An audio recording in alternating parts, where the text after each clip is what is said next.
Assalamualaikum warahmatullahi wabarakatuh. Perkenalkan, nama saya Banu Prakoso dengan NIM 411220100022, mahasiswa Universitas Mercu Buana, Fakultas Teknik pada program studi Teknik Sipil pada mata kuliah Aspek Hukum dalam Pembangunan.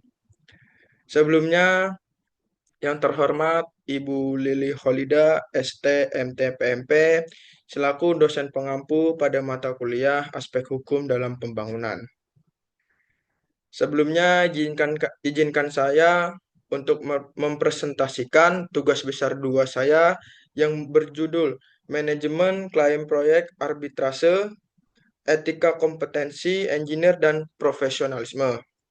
Langsung saja pada materinya. Apa itu manajemen klaim proyek?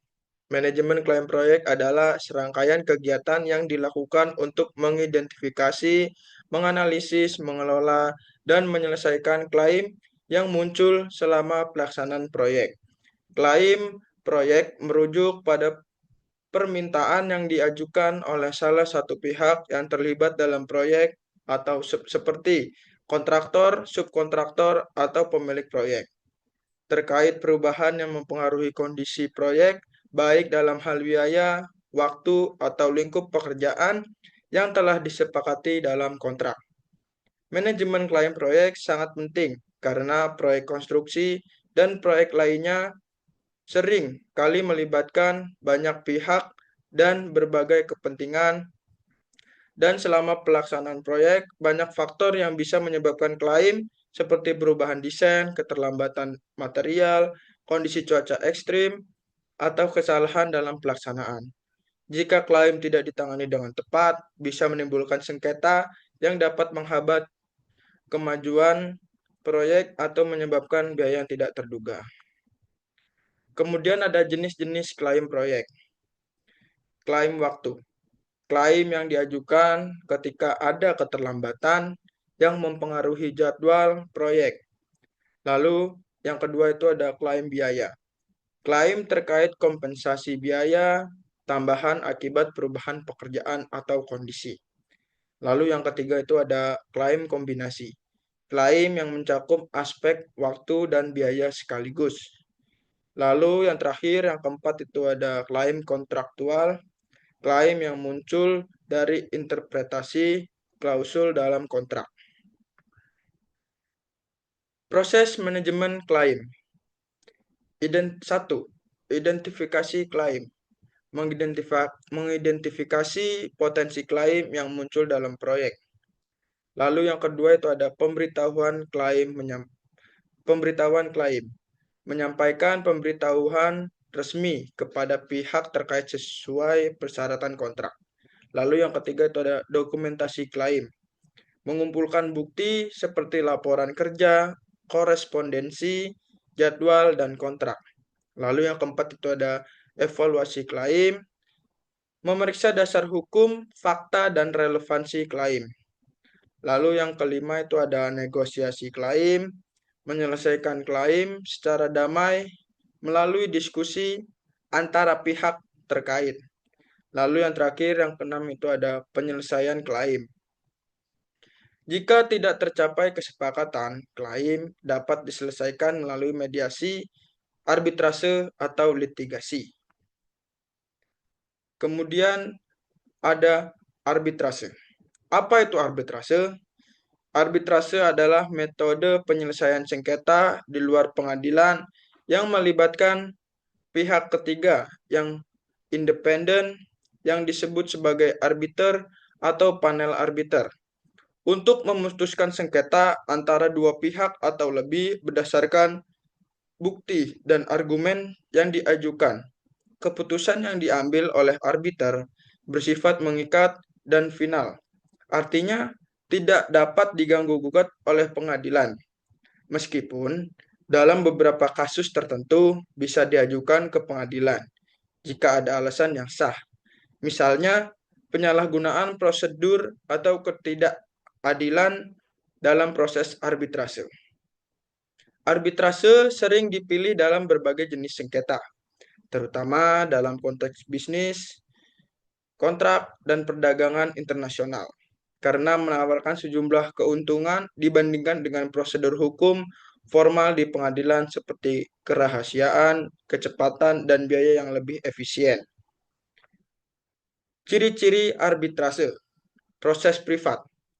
Arbitrase dilakukan secara tertutup, menjaga kerahasiaan sengketa. Lalu ada keputusan final. Putusan arbiter bersifat final dan mengikat. Lalu yang ketiga itu ada keleluasaan pemilihan arbiter. Pihak yang bersengketa dapat memilih arbiter sesuai dengan keahlian tertentu. Lalu yang terakhir itu ada efisiensi waktu. Proses arbitrase cenderung lebih cepat dibandingkan litigasi. Tahapan arbitrase. 1. Perjanjian arbitrase. Kesepakatan antara pihak-pihak untuk menyelesaikan sengketa melalui arbitrase. 2. Penunjukan arbiter. Arbiter ditunjuk berdasarkan perjanjian atau oleh institusi arbitrase. 3. Proses sidang arbitrase. Pengajuan bukti, argumen, dan pemeriksaan saksi. 4. Putusan arbitrase. Arbiter mengeluarkan keputusan final dan mengikat. Lalu ada etika dan kompetensi engineer. Apa itu etika kompetensi engineer? Etika engineer dan kompetensi engineer adalah dua elemen kunci yang sangat penting dalam profesi rekayasa atau engineering. Keduanya berhubungan erat dengan bagaimana seorang engineer berperilaku dalam menjalankan tugasnya, serta sejauh mana kemampuan teknis dan profesionalisme mereka dalam memberikan kontribusi yang positif kepada masyarakat, perusahaan, dan lingkungan. Etika engineer merujuk pada seperangkat prinsip moral yang mengatur perilaku dan keputusan seorang engineer dalam melaksanakan tugas dan tanggung jawab profesionalisnya. Etika ini berfungsi sebagai pedoman bagi engineer dalam menghadapi dilema moral, menjaga integritas, dan memastikan bahwa pekerjaan yang mereka lakukan tidak hanya menguntungkan secara teknis dan finansial, tetapi juga bermanfaat dan aman bagi masyarakat serta lingkungan. Kompetensi engineer merujuk pada kemampuan teknis dan pengetahuan profesional yang dimiliki oleh seorang engineer untuk menyelesaikan tugas-tugas teknis dengan cara yang efektif, efisien, dan sesuai standar. Kompetensi ini mencakup kombinasi antara pengetahuan, keterampilan, dan pengalaman yang dibutuhkan untuk merancang, mengembangkan, mengelola, dan menerapkan solusi teknis dalam berbagai konteks. Tahapan mengenai etika dan kompetensi engineer. Tahapan mengenai etika dan kompetensi engineer adalah serangkaian langkah atau proses yang perlu dilalui seorang engineer untuk memastikan bahwa mereka tidak memiliki kemampuan teknis yang memadai, tetapi juga berperilaku sesuai dengan prinsip etika yang berlaku dalam profesi mereka.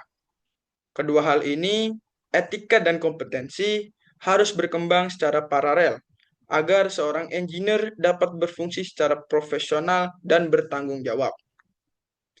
Lalu ada profesionalisme. Profesionalisme merujuk pada sikap, perilaku, dan standar etika yang diharapkan dari seorang yang bekerja dalam suatu profesi. Ini mencakup serangkaian kualitas yang mencerminkan dedikasi terhadap pekerjaan, integritas, kompetensi, dan tanggung jawab. Profesionalisme juga melibatkan pemahaman dan penerapan kode etik yang berlaku dalam suatu bidang pekerjaan tertentu, serta komitmen untuk memberikan layanan atau hasil terbaik dengan penuh integritas.